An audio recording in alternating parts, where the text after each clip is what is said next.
Godmorgen. Det er torsdag den 22. september. En lille morgenhilsen her fra Sæt, fra min køretur på arbejde. Jeg har cirka en time på arbejde.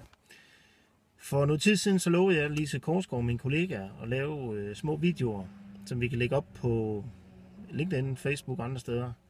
Og det er jeg så gået og haft som opgave et stykke tid, prøve nogle gange.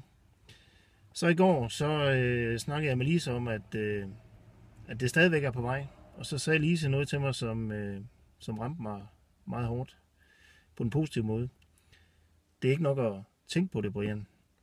Og det er fuldstændig rigtigt. Det handler om at eksekvere, det handler om handlinger.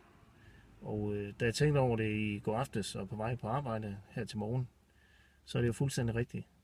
Det hjælper jo ikke noget at sige, at det gør vi. Det handler om at få det gjort og eksekvere.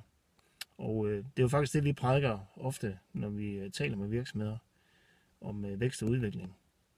Det er ikke nok at skrive en strategiplan. Det er ikke nok at tænke på, at man vil starte eksport. Det er ikke nok, at man gerne vil tage nye teknologier til sig. Det handler alt sammen om handling, eksekvering. Ikke for enhver pris, men kvalificeret med positive overvejelser omkring fordele og ulemper, og så en plan for at gøre det.